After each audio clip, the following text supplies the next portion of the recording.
tambalang kumikinang. Oliala and Diego Bandido.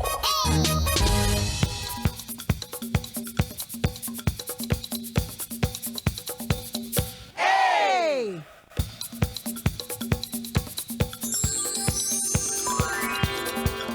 Hey!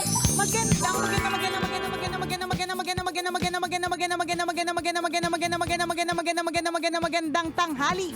Kumikinang na ulo, Diego Bandido.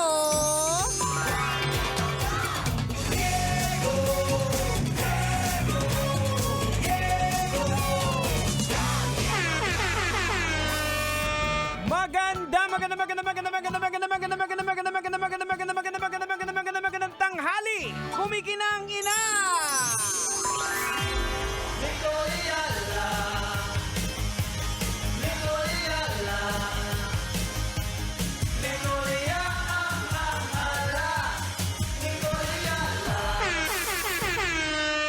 Eto kanina, Diego Bandido, pinost ko sa aking Facebook account. Yan. Sabi ko doon, nung bata pa ako, kapag sinabing meron kang 1 million pesos, kumbaga parang, basta nung mga bata pa tayo, parang ang goal is, in your lifetime, dapat ma-reach mo yung magkaroon ka ng 1 million. Parang ganon. Parang masabi mo na milyonaryo oo, ka na. 'di ba? Parang yun yung goals kasi yun yung definition ng mayaman. So ngayon, ang tanong ko, sa panahon ngayon, bata pa ako noon ilang taon ako nung bata ako. That's more than ilang decades ago. So ngayon, ang tanong, kapag ka ba ikaw ay may 1 million pesos, considered ka pa ba na mayaman? Ay. Tapos, ang nakakalungkot isipin na ang sagot talaga ng mga tao ay hindi na. Hindi naman lahat. Though yung mga iba parang, sa ako na po yan sagutin kung may 1 million na ako. O kaya, sana all may 1 million. Totoo naman. Sana all may 1 million. Pero, yun yung katotohanan na pag may 1 million pesos ka, hindi siya automatically masasabi mong meron kang, mayaman ka na. Nandun ka sa kategory ng mayaman ka na. Oo, kasi nga dahil nga sa inflation na tinatawag, yung value ng pera mo. Kasi dati sa panahon natin yung bata ka, yung 1,000 mo, Correct ang laking pera na Totoo. noon. Parang 10,000 na yun True. that time. Ngayon, wali Oh, mabarihan lang, wala. Wala na. Totoo yan. Kapag ka meron kang 1,000, tapos bumili ka ng milk tea, tapos hindi mo na nang maigi. Teka lang. Kuya, naka-ere po kasi ako. Ano po yun, kuya? may delivery po, may delivery. Opo. Pasensya na. Opo, tinext ko na po. Nandiyan ka na po ba? Antayin natin Opo, thank you po. Thank you. Ingat kuya. Ingat, kuya, ha. Pa-pick up na lang po. Thank you. Di ba? Yeah. Sorry. Live na live. Patay Sorry. Baka na-monitor ng asawa mo. Ay, oo nga. mga epektos kasi ni Nicole. Ang mga epektos ko po dito pinapadala sa office. Hindi, may magpapadala daw kasi sa atin. Okay. So anyways, kapag ka ang 1,000, binili mo ng milk tea, mabariyahan lang. iced tea, mabariyahan lang. Oo. Okay, bumili ka ng pansakit sa ulo or whatever. Wala na yan. Wala na. Mabilis na talaga siyang mawawala. Correct. Ganon. Actually, kung tutuusin man, ako pwede kong makonsider yung sarili ko na walking millionaire. Ay, taray. Kasi dahil yung mga stent, yung bakal ko sa puso, aabot na rin ng milyon yung ginastos sa akin. Di kung gayon, ako din. Oo. Masasabi ko rin palang walking millionaire sa dami ng mga, yung tuhod ko, may screw. Ayan, oo. Yung kaliwang tuhod yun yung kanan, inoperahan na din ng arthroscopic camera-T. Yung thyroid, nung inalis, Correct. umabot ng mga 500,000. Yung radiation, halos mga 100,000. Walking Tama. millionaire din Ayan. ako. Congratulations. Hindi nga lang halata. Mga milyonaryo. Mga milyonaryo tayo. Oo. Alam mo, pero totoo yan nakakalungkot talagang isipin na ang bilis-bilis maubos. Siguro yun yung rason kung bakit sinasabi ng iba, hindi ka na considered na mayaman kahit may 1 million ka. Kasi pag meron lang nagkasakit sa bahay. Nako. Wala na. Kaya nga yun nga siguro yung naging example ni Diego Bandido. Huwag kang tumawa sa init ng ulo ng asawa ko today. Kwento ko ba? Kwento mo. Yung Share ko lang. Yung 7.5 kwento mo.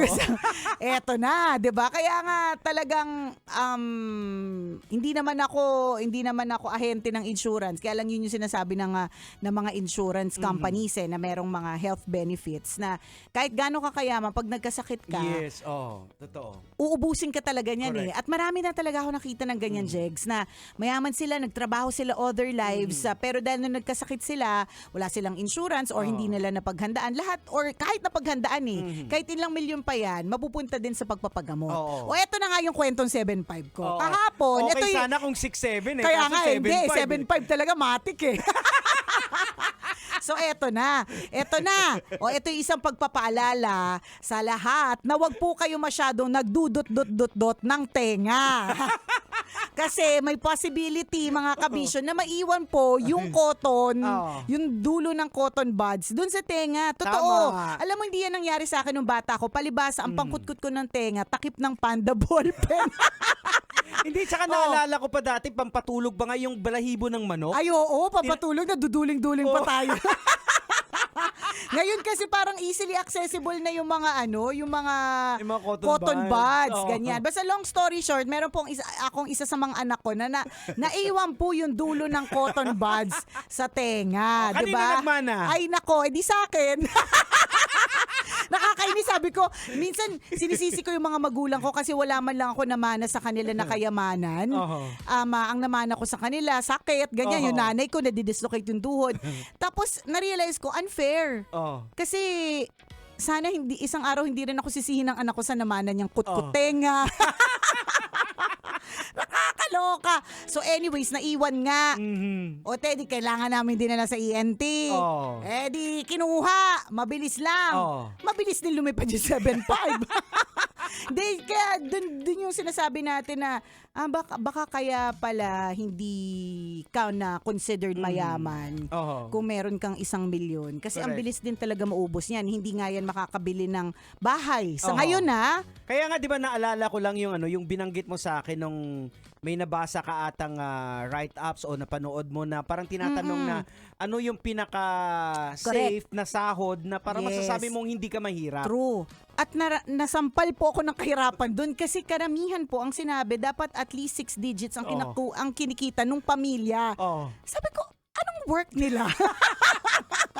Ba't parang hindi kami kasalo na hindi mayaman pero komportable lang. Kaya nga in fairness naman dun sa mga ibang sumagot dun sa tanong kung mayaman ka ba kung meron ka 1 milyon. Ang sinasabi nila, hindi ka mayaman pero nakaluluwag-luwag ka na yan. Kasi sa totoo lang din naman, hindi naman talaga lahat may 1 milyon. Tama. Yun naman ang katotohanan dyan. Not everyone has 1 million pesos. Marami po sa atin yung talagang kahit isang tuka. Talagang we live day by day, salary by salary, ganyan. Correct. At wala naman ding magagawa kung ganun sa ngayon, 'di ba? Pero dadalaw din naman ng grasya. And I always believe that God provides. Tama. Alam mo 'yun, kung kailan mo truly kailangan, biglang merong magbabayad sa'yo ng utang na nakalimutan mo na yung utang na 'yon.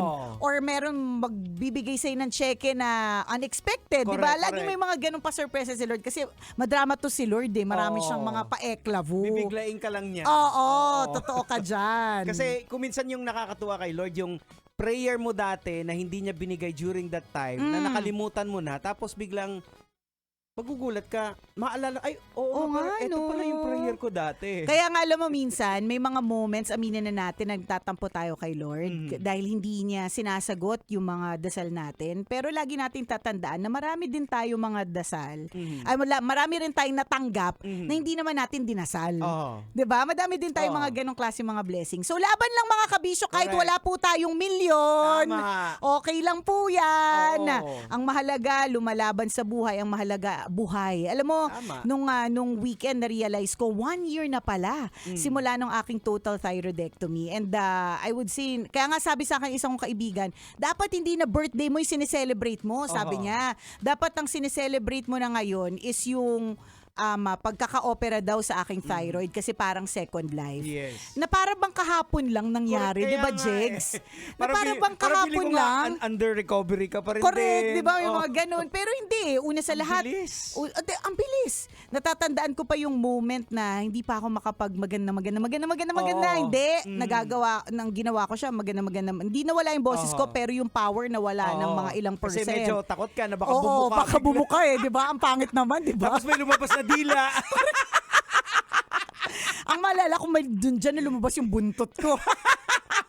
Di ba? Tapos ngayon, 1 year na. Oo. Di ba? So God provides. Oo. Ano mo, may mga ganyan din talaga tayo mga pagsubok na dinadaanan na at the moment naiisip natin na parang hindi natin maitatawid. Correct. Pero ako, Jigs, ito ngayon, Oo. isang taon na ang lumipas. Ayan, so Yan. during that time, yung mga worries ni Nicole na Oo. baka mawalan siya ng boses. Hindi lang yun, pagkatapos parang, ano nang mangyayari. kaya nga sabi ko, hala, pag wala na akong boses, itutuloy ko na ba yung pagmamodel ko? Wow! Ay, nako, kaya sabi nila, ay hindi, may Oo. boses ka, wala kang Correct. pang model. God is good, mga kabisya. Oo. Lagi po nating tatandaan Tama. yan. Oo. God will provide and God will make everything alright. Pero syempre, nasa Diyos ang awa, nasa tao ang gawa. Ayan, tayo pa rin po yung gagawa ng mga bagay-bagay. At saka kung yung mga bagay na parang halimbawa, hindi talaga pinagkakalob sa atin, huwag nating ipilit. Oo, hindi Kasi baka hindi minsan lang yun eh. yung nagpapahirap din sa atin. Yung ipinipilit natin na halimbawa, True. hindi nagbubukas ng opportunity. Hayaan natin, let go. Oh, Lord, ikaw na bahala dyan. Magugulat ka na lang kasi parang kagaya, may kakilala ako na dati dasal niya na magkaroon ng asawa, may anak, may sasakyan, tapos nagdidilig-dilig na lang ng halaman. Pero reklamo siya ng reklamo sa buhay until na-realize niya, oo nga, no, ito lang naman yung pinray ko dati. Matagal ko na palang natatamasa. Correct. Totoo. Yung nirereklamo mo ngayon, matagal mong pinagdasal yan. Kailangan pa bang i-memorize yan? Basic!